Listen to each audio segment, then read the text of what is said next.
This is a Dynamite Network podcast.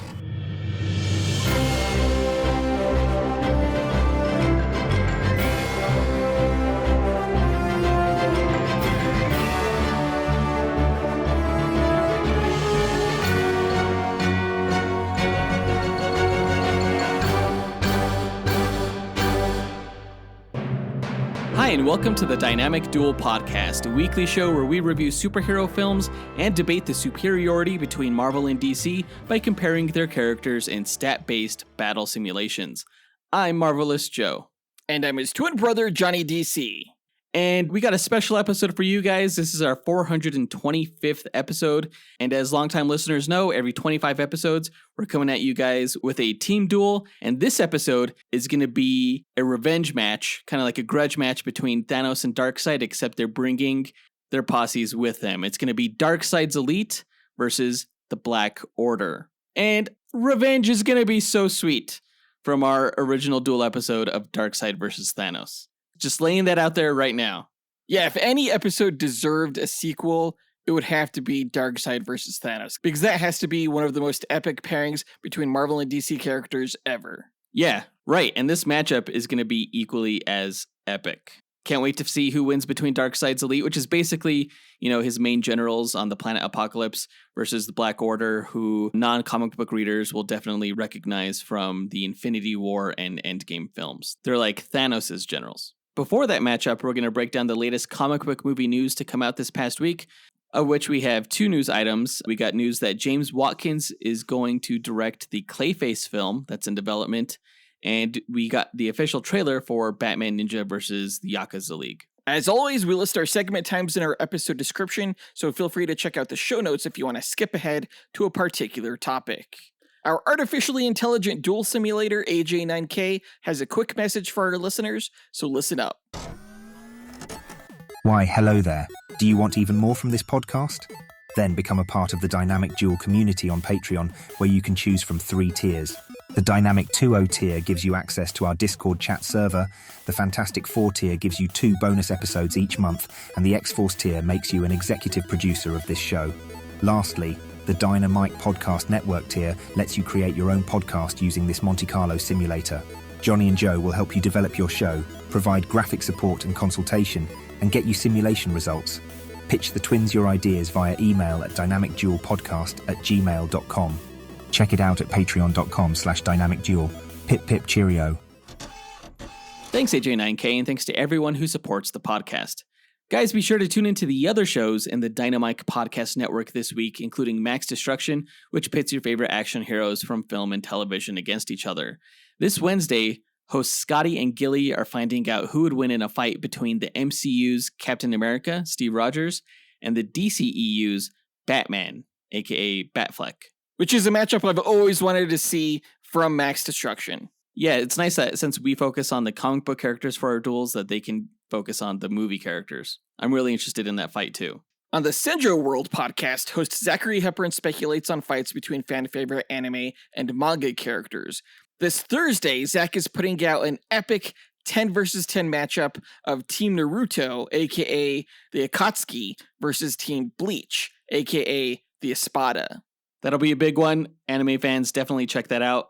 On the Console Combat podcast, hosts John and Dean simulate battles between popular video game characters. In yesterday's episode, they found out who would win between Commander Shepard, female Commander Shepard, from Mass Effect, and Catherine B320 from Halo. Visit dynamicpodcasts.com or click the link in our show notes to listen to all of the shows in the Dynamite Podcast Network. But with that out of the way, quick to the No Prize!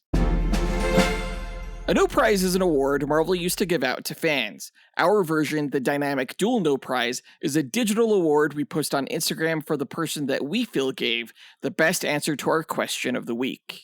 Last week, we asked you guys, what's your favorite Captain America solo film and why? And we incorporated all of the Captain America movies, not just from the MCU franchise, but also through history. We got 3 answers, so let's go ahead and run down the 2 honorable mentions and the No Prize winner. Our first honorable mention goes to Lee Tapscott, who said, Hi, this is Lee. My favorite Captain America project was Captain America 75 Heroic Years. This aired back in 2016 on ABC right before the premiere of Agent Carter. This is a documentary movie on the history of Captain America, both in comics and films, and examine the influence of this character in American culture throughout the years, with tons of interviews and snippets from movies and comics. Oops, it looks like he got kind of cut off at the end there, but I remember when this documentary came out. It's not like a solo film per se, but it was really cool to see comic book and movie creators comment on the influence of Captain America back when he first debuted around World War II. There have been quite a few solid comic book documentaries made over the years. I remember the History Channel put out an amazing one back in the early 2000s. Oh yeah, wasn't it like Comic Book Superheroes Unmasked? Yeah, I would highly recommend that documentary to anyone who's like getting into comics. There was also a really great documentary on the Unbreakable special features for that movie, Unbreakable, since, you know, that movie deals with comic books and superheroes. Oh yeah, great interviews with comic book creators like Dave Gibbons and Frank Miller, if I remember correctly. Yeah. DC has had one TV special documentary-esque type project that they put out. I think it was right around the time of Batman v Superman, and that was hosted by Kevin Smith. It was called Dawn of Justice League, if I remember correctly. Yeah, no one cares about that one. Oh, I'm sorry. Moving on to our next honorable mention. This next answer was given by Travis Herndon, who said, "What's up, dynamic dudes? Travis here. Shout out to my evil twin. So my answer had to be Falcon and Winter Soldier. Seeing Bucky and Sam having this buddy cop dynamic was cool. While, yeah, the villains were a bit lackluster, getting introduced to the tragic character of Isaiah Bradley was powerful, as well as getting introduced to everybody's favorite Party City Cap, John Walker. So, yeah, Falcon and Winter Soldier is my favorite series." Yeah, The Falcon and the Winter Soldier was a great television show. It had phenomenal action, especially that Tunisia flight scene from the first episode. And the dynamic between the Falcon and the Winter Soldier is really enjoyable. In fact, it's probably one of the things missing from the recent Brave New World movie. Yeah, Bucky's cameo in that left a lot to be desired. But yeah, I would say Falcon and the Winter Soldier is definitely one of Marvel's best television series that they put out. I love what they did with Baron Zemo. Didn't love Power Broker, but I loved US Agent and pretty much everything else. I didn't love Flag Smasher either. Oh yeah, that was dumb. Great answer, Travis Herndon, but the winner of this week's No Prize is Matt from Texas, who said, "Hey guys, it's Matt from Texas.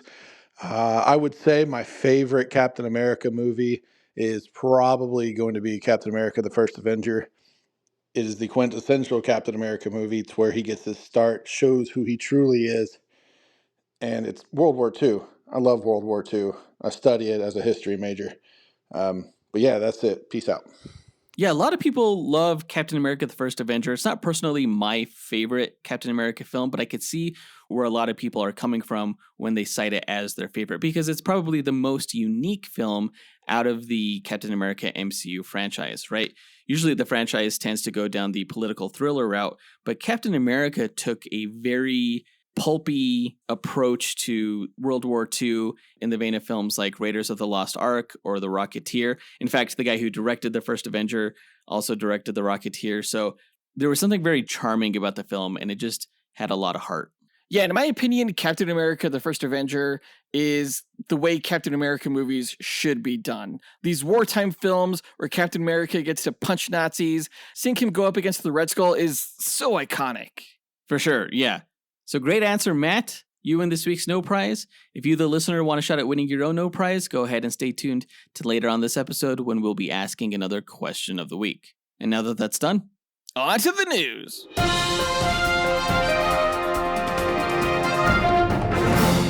All right, a few months ago, DC Studios announced that it would be releasing a Clayface solo film produced by Matt Reeves, who is the director of The Batman. We weren't sure if this movie was going to take place in the DCU or the Elseworlds universe in which The Batman takes place. We've since learned that it's going to be a DCU film directed by James Watkins, who has directed other horror films, including Speak No Evil, The Woman in Black, and The Descent Part 2.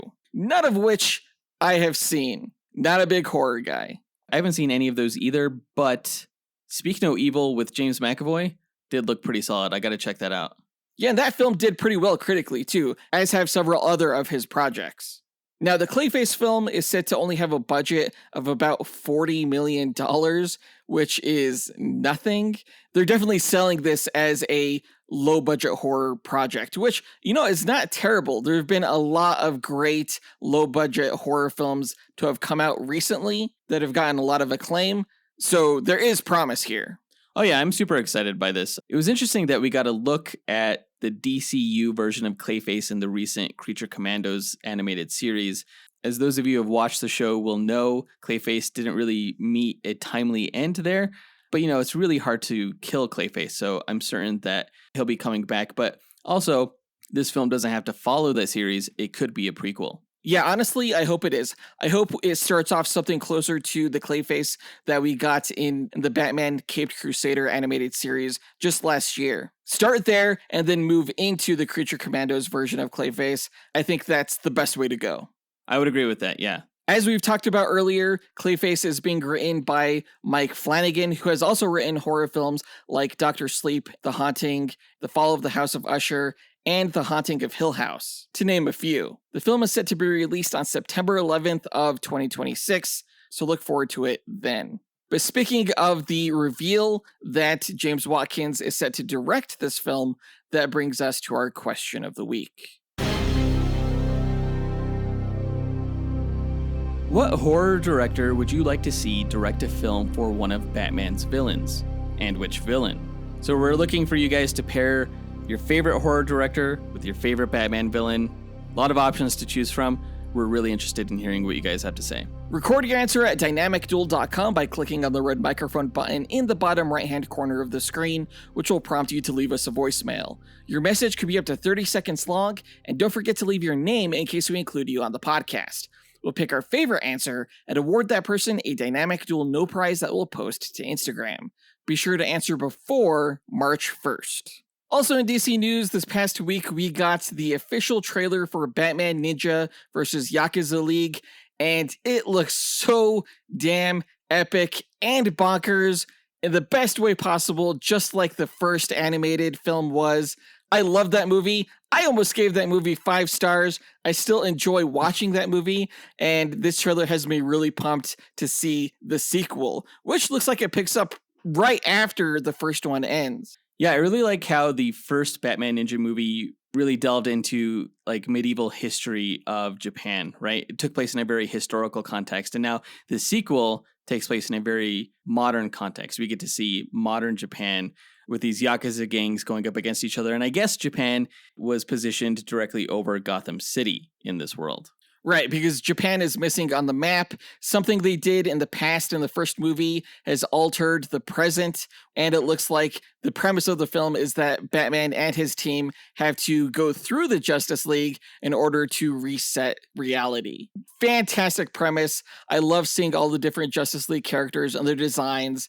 Everything from Jessica Cruz to Aquaman to Flash and Wonder Woman look amazing. We haven't seen Superman yet, though I suspect we will. Maybe he'll be like the big boss at the end. Yeah, the Shogun. Right, yeah. Ra's al Ghul was really cool to see. I'm sure he's involved in what's going on in some way. I always love him as a Batman villain, but we also get to see other Batman villains like the Joker pop up as well. This film is going to be so packed, along with other characters like Robin and Nightwing and Red Hood, and I'm totally here for it.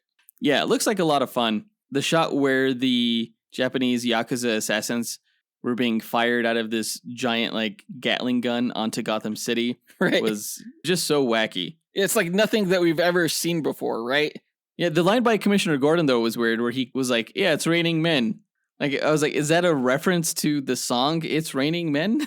I don't think so. I do have to say, though, this trailer definitely has turned me off to the dubbed version of this movie. The way they released this trailer was they showed you the dubbed version, and then right after that, it was the subtitled version. Just like with the first film, I imagine I'm absolutely going to prefer the subtitled version of this film, just based on this trailer. Yeah, the sub version is the only version I've seen of the original Batman Ninja movie. The film is coming out pretty soon here, March 18th on digital and April 15th for the physical versions. If you're a fan of the first film, definitely check this out. I can't wait to watch it, and I can't wait to review it when it's released.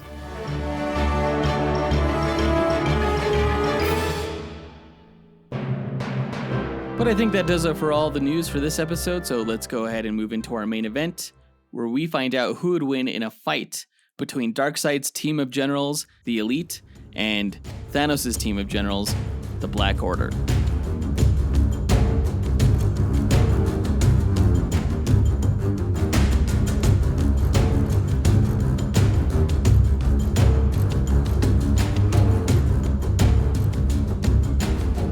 All right, Darkseid's Elite versus the Black Order. It's about to go down. I'm really excited for this matchup. Oh, yeah, I think this idea was given by our executive producer, Devin Davis, who comes up with fantastic ideas. And once I heard this one, I was like, oh, hell yeah. Yeah, I'm a big fan of the Black Order. I think they were the coolest thing to come out of Jonathan Hickman's Infinity, and I thought they were adapted really well in Avengers Infinity War and Avengers Endgame, and even in video games. There's the Marvel Ultimate Alliance 3 video game in which they're the primary antagonists, and it's a whole lot of fun. So I have a real soft spot in my heart for this team. I think largely because they're just so brutal and the character designs are so well done. Yeah, not only did we get to see members of Darkseid's Elite in Zack Snyder's Justice League, but if you grew up watching any form of DC animation, you're pretty familiar with characters like Granny Goodness and Desaad and Steppenwolf, the latter of whom was actually the main antagonist for the Justice League film. In addition to just really liking the characters, the primary reason I was pumped to do this episode is because Marvel needs payback for what happened back in 2018 when Thanos lost to Darkseid in that Duel episode. Spoiler alert. I've never forgotten that, and today's the day I make the world right again. We'll see. I'm actually really curious to see how this match is going to go and who's going to win. It's exciting. But to explain the methodology behind our duels, let's go to our sentient duel simulator, Alfred Jarvis 9000. AJ and IK, tell our listeners how you go about determining a winner in our duel matchups. Yes, of course, sir. The way I determine a winner between the two teams is by running 1,000 Monte Carlo simulations between every character on each team using their statistics. A Monte Carlo simulation is a probabilistic model used to determine outcomes through random sampling. In this case, I randomize the statistics along a normal distribution as a way to simulate the many variables that can occur during battle. The stat parameters are based on the official Marvel Power Grid, from which the DC characters' statistics are extrapolated. Additional stat categories are included such as range, damage potential, versatility, and perception in order to create a more detailed and accurate simulation. The results of the 49,000 simulations provide a percentage of wins for each character on both teams. The team with the higher average win rate is declared the victor, as they have a higher probability to win any given battle.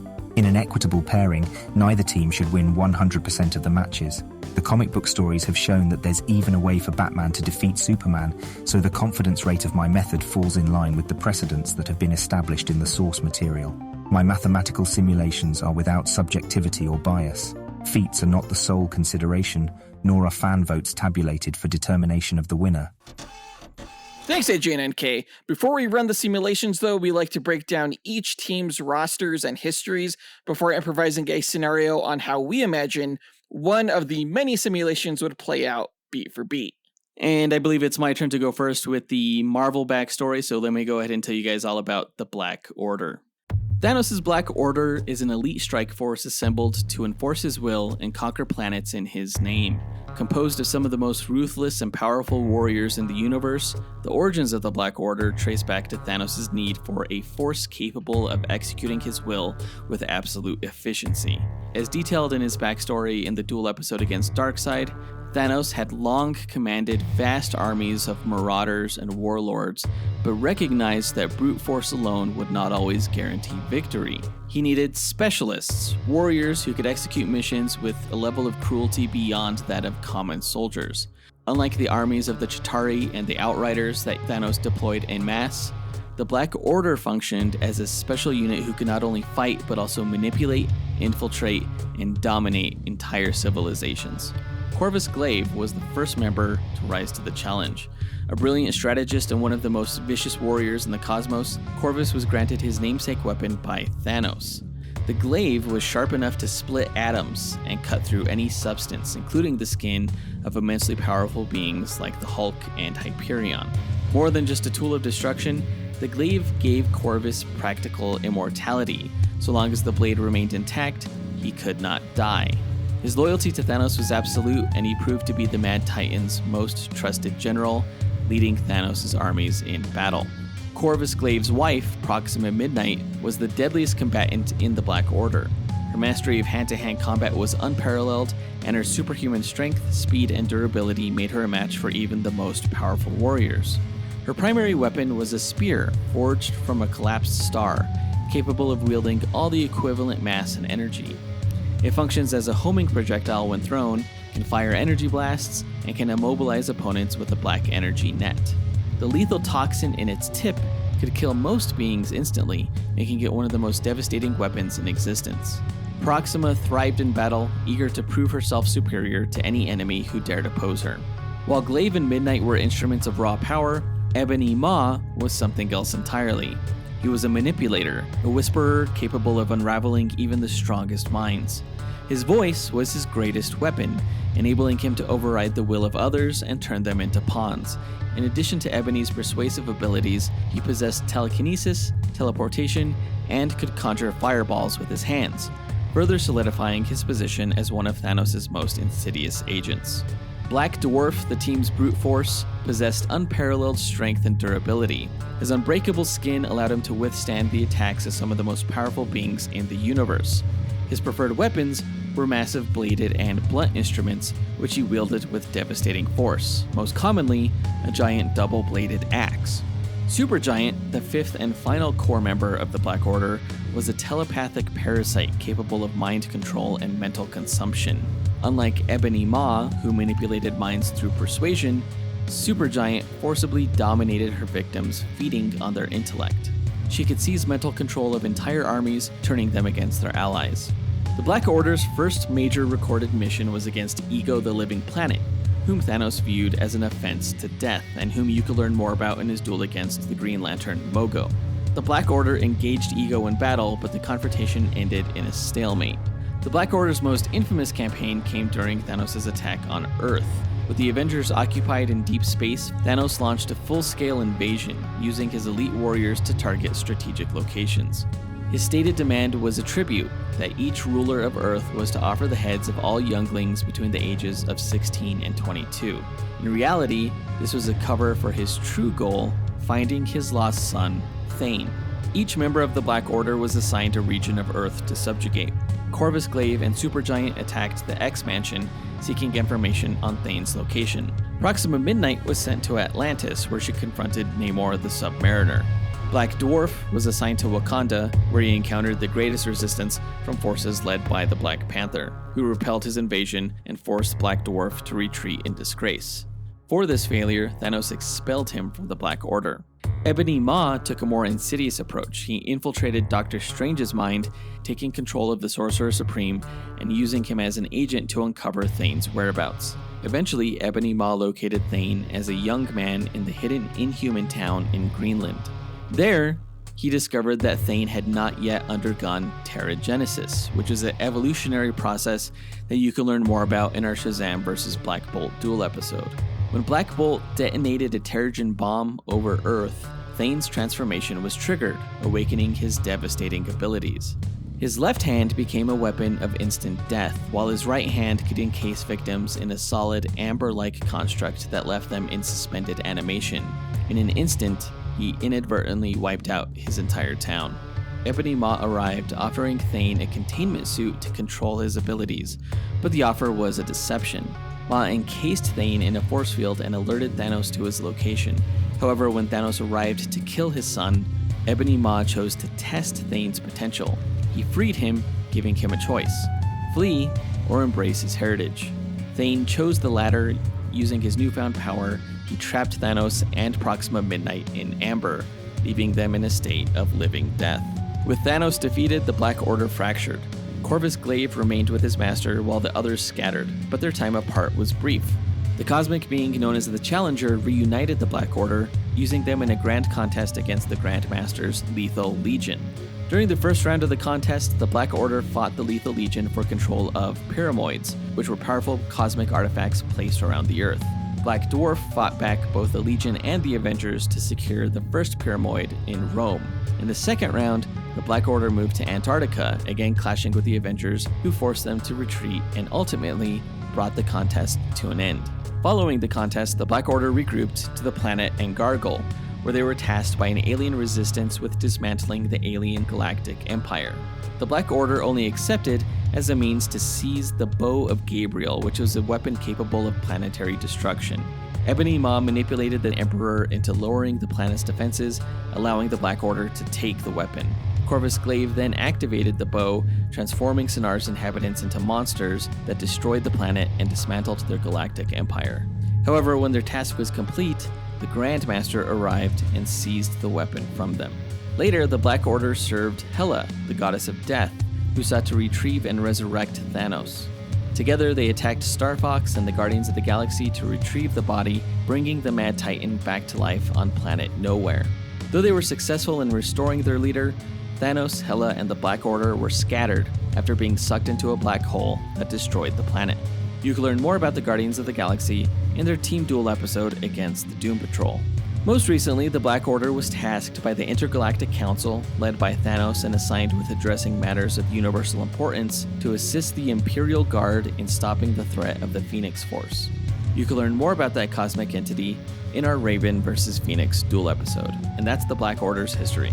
For this team duel, the 7-member roster was mostly easy to come by. Of course, it will be led by Thanos, the Mad Titan, with his immense strength and durability, cosmic energies, matter manipulation, vast intelligence, and incalculable evil. The original members are also on the roster, including Corvus Glaive with his atom-splitting blade, enhanced physicals, and strategic mind. Next is Proxima Midnight, wielder of her star-powered spear, enhanced physicals, and combat mastery. Also on the team is Ebony Maw with his persuasive voice, telekinesis, fireball generation, and genius intellect. Then we have Black Dwarf, who I'm going to call Cull Obsidian for this match. I'm taking a cue from the movies and the video games, and acknowledge that the name Black Dwarf is a horrible name for a brutish alien warrior. And I already know that one of the nicknames for the Black Order itself in the comics was the Cull Obsidian, so it can get confusing, but for this match, Black Dwarf shall henceforth be known as Cull Obsidian. He wields a giant double-bladed axe, has vast strength and durability with unbreakable skin.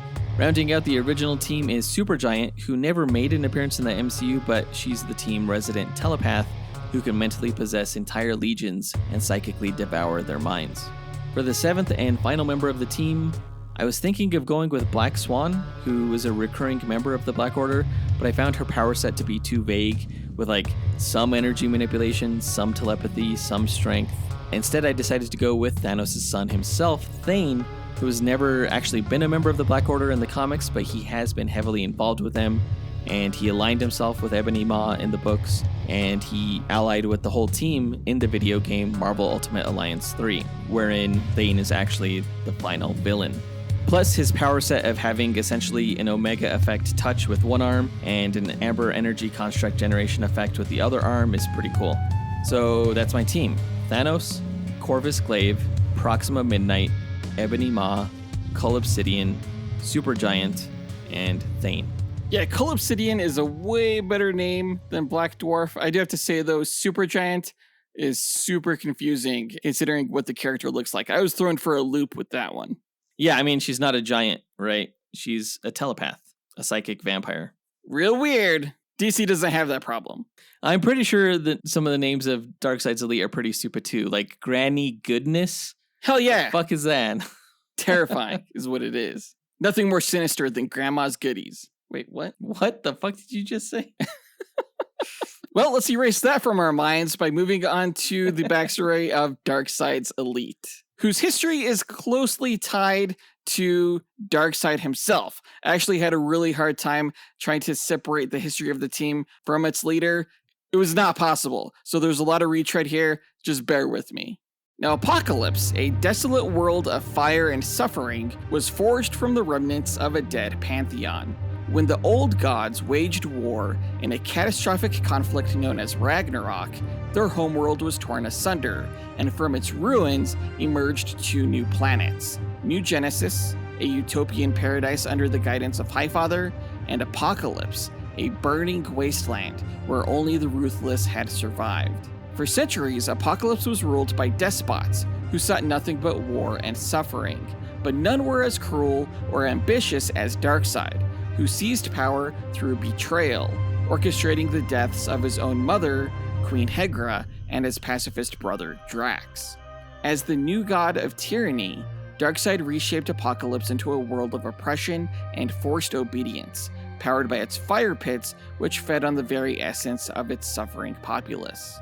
To enforce his iron rule, Darkseid assembled his elite, a collection of generals, assassins, torturers, and warlords whose authority was second only to his own. Together, Darkseid's elite carried out their master's will across the cosmos, ensuring that no world defied him and the Apocalypse remained the ultimate monument to his dominion. As Darkseid consolidated his rule over Apocalypse, he turned his attention toward universal domination, provoking war with New Genesis and other worlds. His uncle, Steppenwolf, led the first major assault, hunting the new gods of New Genesis for sport and killing Avia, the wife of Highfather Isaiah.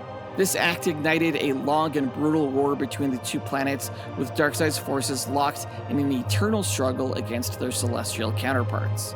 When the seemingly endless war between Apocalypse and New Genesis raged toward an unavoidable stalemate, Darkseid and Highfather struck a temporary truce known as the Pact, exchanging their newborn sons.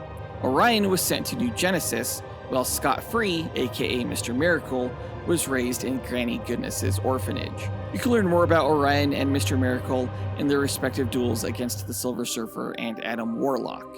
Darkseid's truce did little to halt his ambitions, however, and when Scott-Free eventually escaped Apocalypse and fled to Earth, Darkseid saw the world as both a battleground and a testing ground for his greater plans, as he believed Earth held fragments of the anti-life equation within the minds of his people.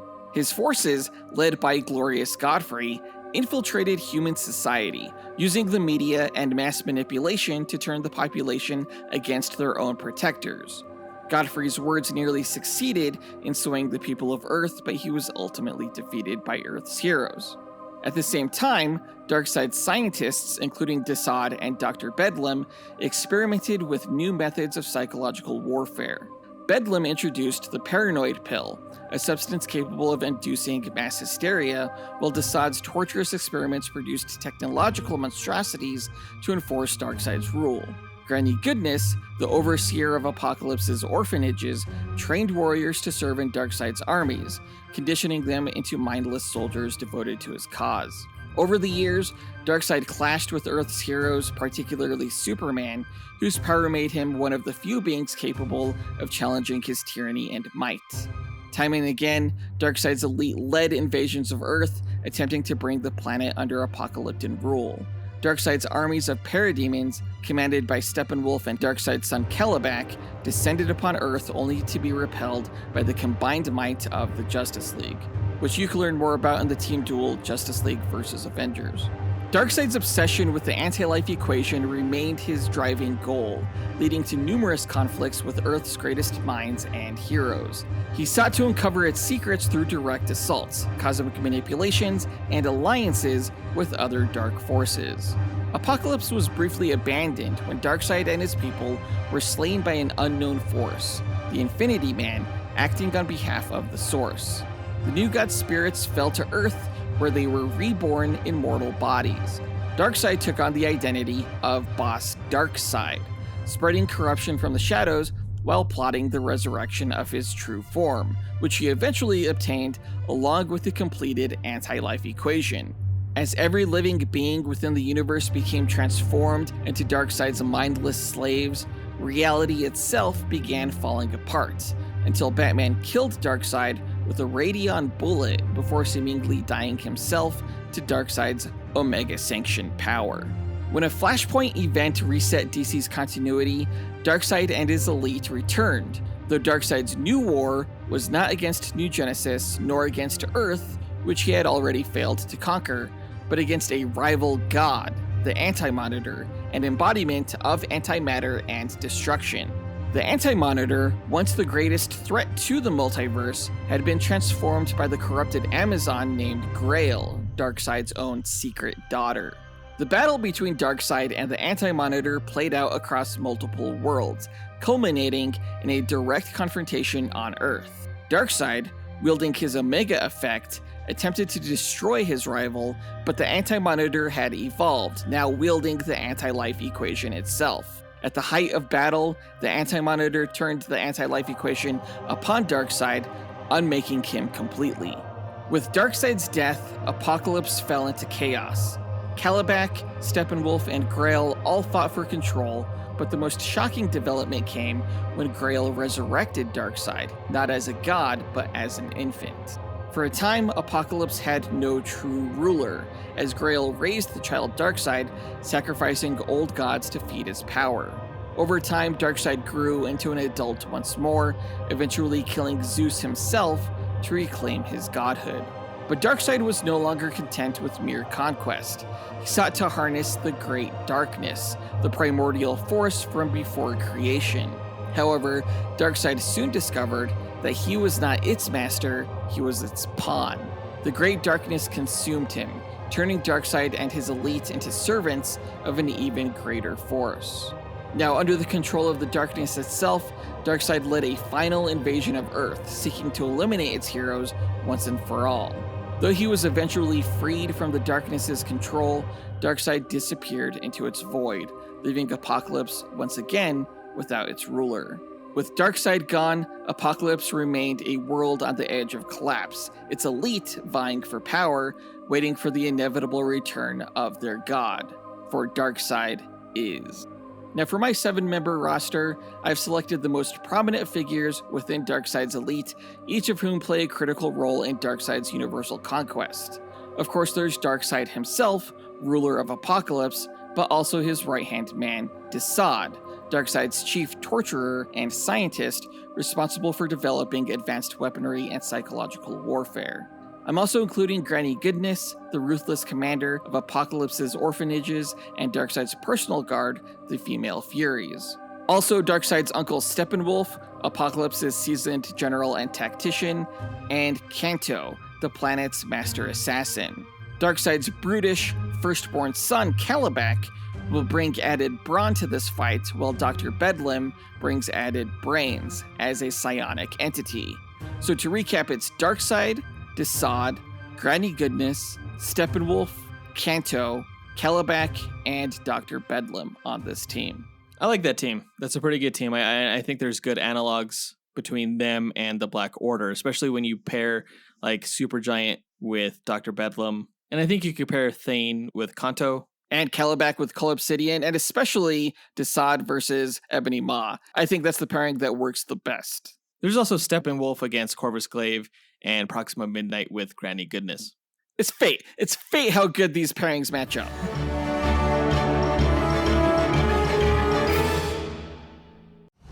In a world where fantasies collide and heroes clash, one podcast network rises above the rest. Prepare yourself for the ultimate showdowns in comic books, video games, movies, and anime. The Dynamite Podcast Network presents Console Combat, where video game legends brawl every Monday. Dynamic Duel, where comic book titans smash every Tuesday. Max Destruction, where TV and action heroes battle every Wednesday. And Sendro World, where anime champions clash every Thursday. Join us as we speculate on the matches and, armed with the power of mathematical simulations, discover who will emerge victorious. Visit dynamicpodcast.com, where we settle the debate and settle the score.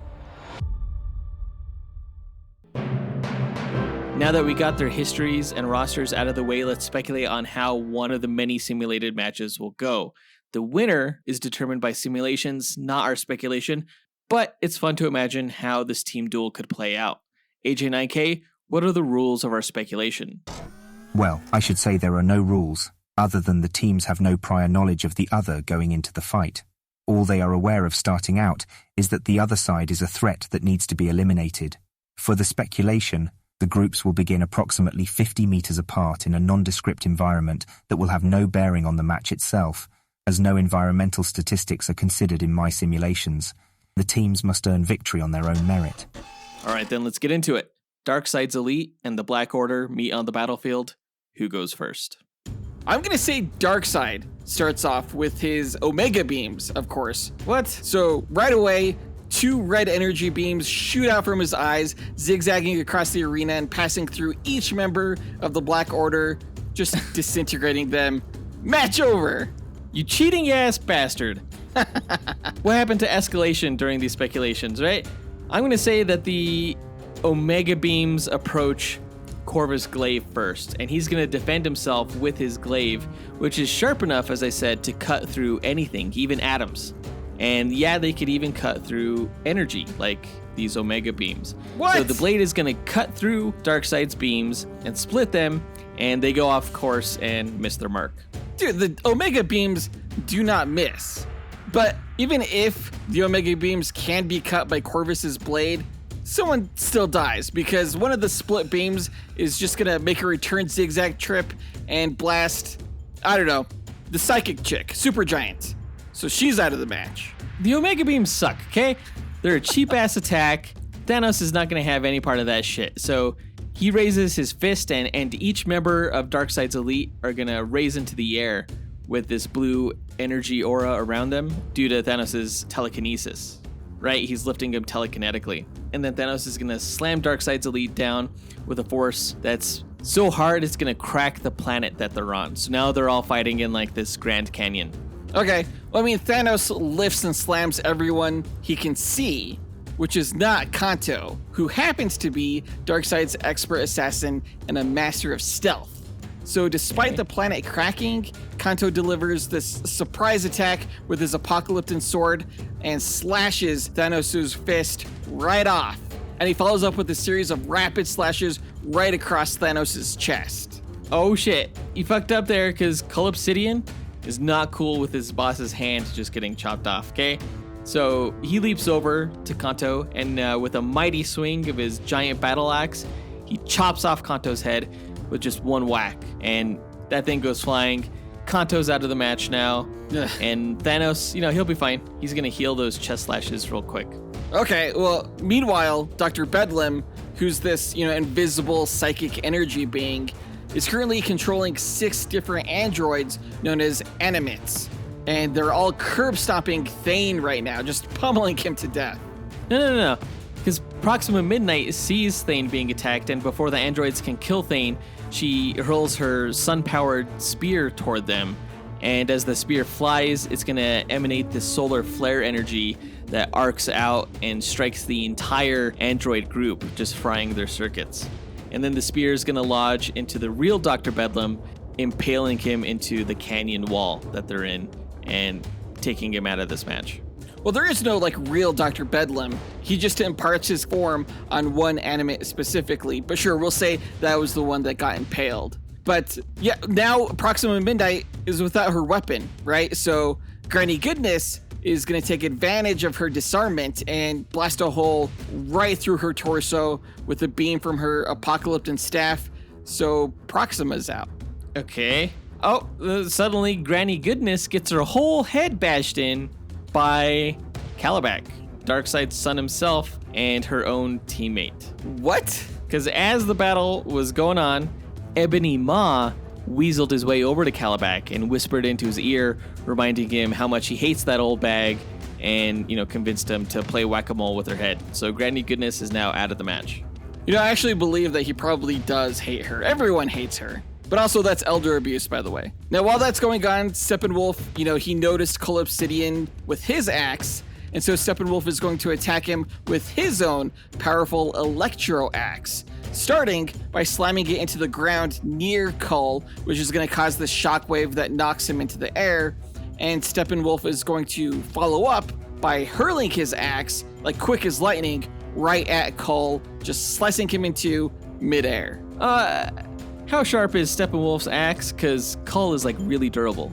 It can literally cut through any material. But can it cut through atoms? Sure, why the fuck not? You are a liar, sir. Okay? But anyway, guess what?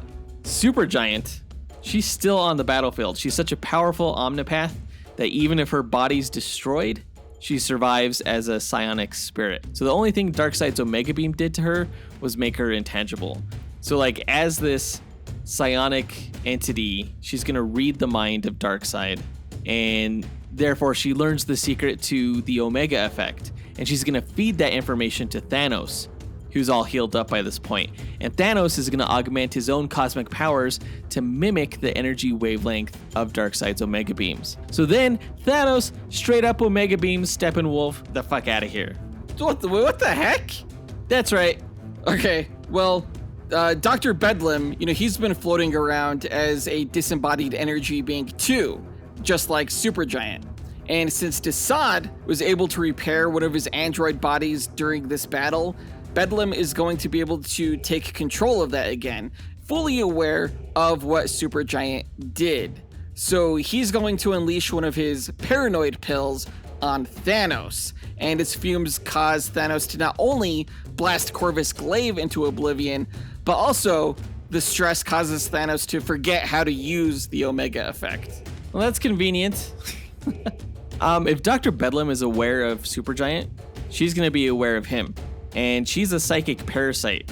So she's going to latch onto him and devour his mind. So now Dr. Bedlam is officially gone from this match now. Oh, well, Supergiant, she seems to know so much. She'll probably go for Darkseid's mind next, right? Since he's the leader. Sure. Except, surprise, she's going to get tricked by Desaad's psychic manipulations into going for his own mind, since he cast a mental illusion to disguise himself as Darkseid, and that's something he does all the time in the comics. So Supergiant, instead of psychically attacking Darkseid, she's going to get sucked into a psychic torture device that Desaad engineered. And so her psionic form is going to get absorbed and converted into energy that Desaad weaponizes against Ebony Maw. And he's going to use that device to blast him with beams of energy. Okay, you lost me. So Desaad made a device that can somehow torture minds, but also convert them into energy and then also blast them out as a weapon. Yes. That's pretty convenient, don't you think? Oh, I'm sorry your feeble mind can't comprehend fourth world technology. Stupid.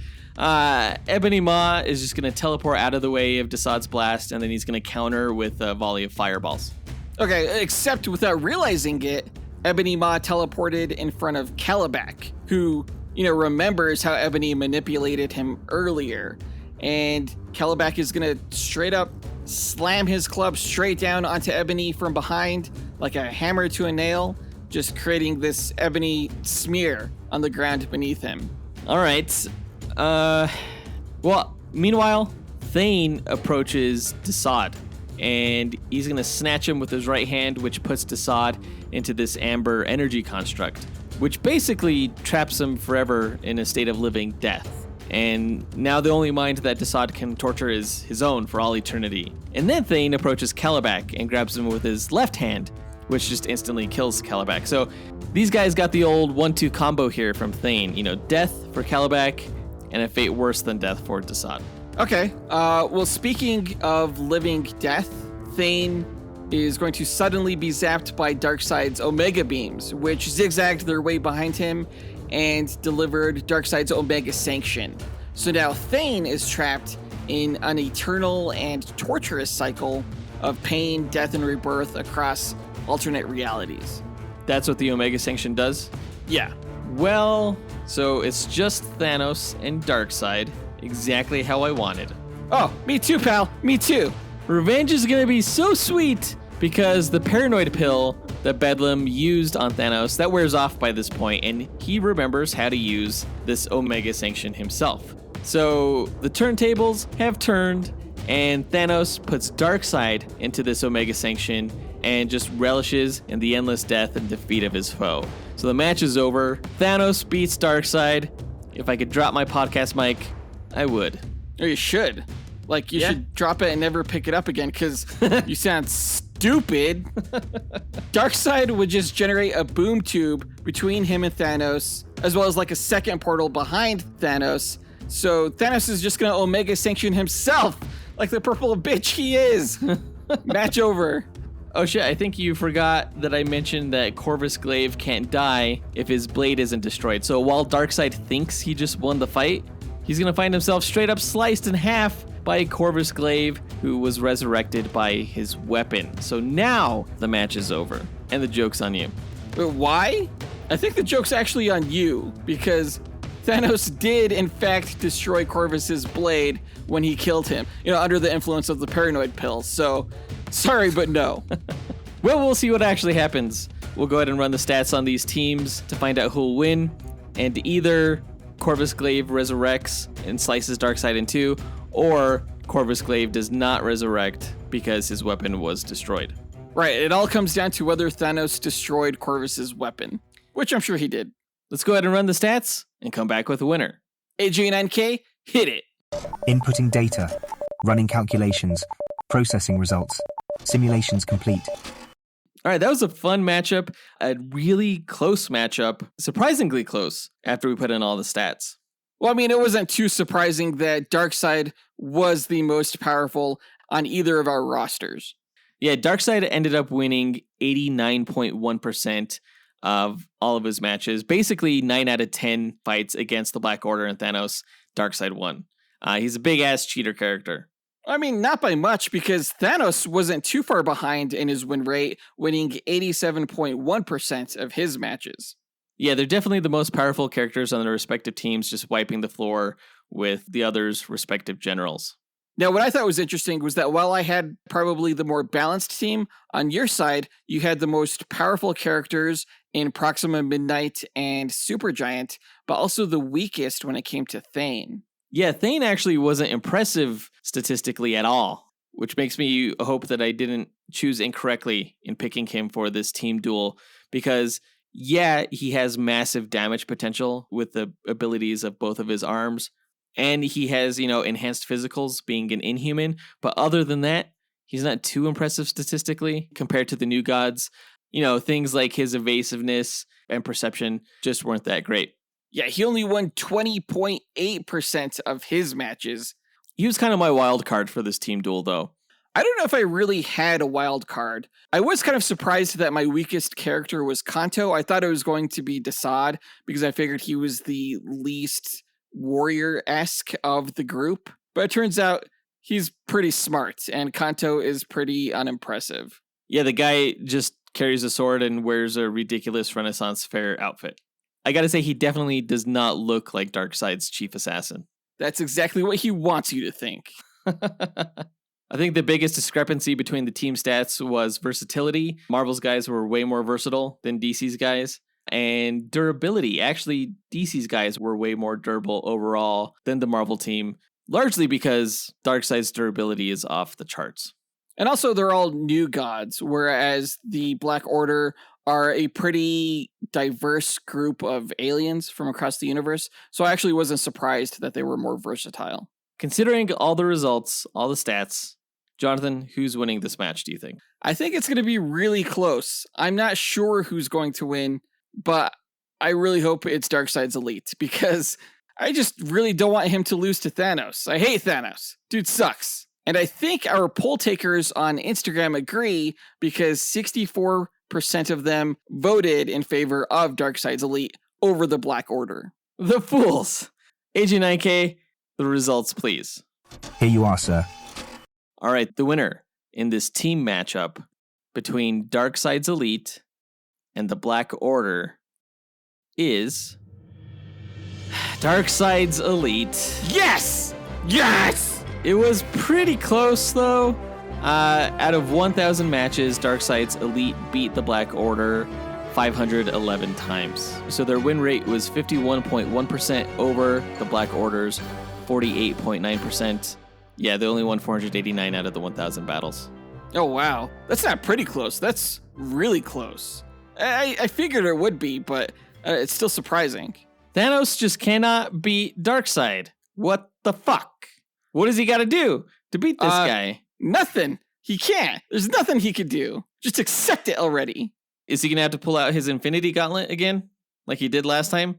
Oh, does Darkseid need to pull out his anti-life equation? No, it's not going to do anything to the Infinity Gauntlet. It's going to... I think we've already established this. Yes, it is. It's going to put Thanos with his Infinity Gauntlet under the control of Darkseid. Why does this not make sense to you? Because Thanos, when he has the Infinity Gauntlet, has the Mind Stone, which would protect him from something like the anti-life equation. And he has the Reality Stone, which would also do the same thing. Your point is moot. Is there a life stone on the Infinity Gauntlet? Because as long as Thanos is alive, he's under Darkseid's control when he has the anti-life equation. There's a Soul Stone. Oh, shit. So there you go. There you go. Thanos wins. Suck it, nerds. Clearly he doesn't. So, you. Uno reverse card. No, you. That does it for this duel, guys. AJ9K, help close us out. Thanks for listening to Dynamic Duel. Visit the show's website at dynamicduel.com and follow us on Instagram at Dynamic Duel Podcast. You can support the show on Patreon at patreon.com/dynamicduel and joining a tier that works for you, or by rating and reviewing Dynamic Duel on Apple Podcasts, Spotify, Podchaser, or on our website.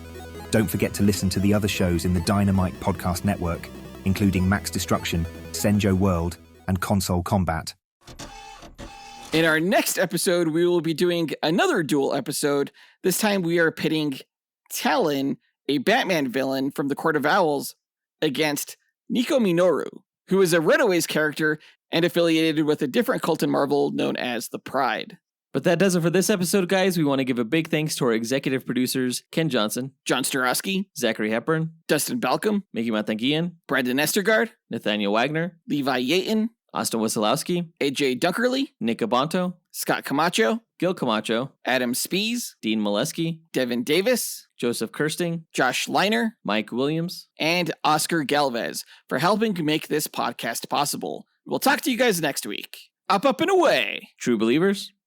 Neither the Infinity Gauntlet nor the anti-life equation can match the supreme might of my Draw 4 Uno reverse card. Come at me.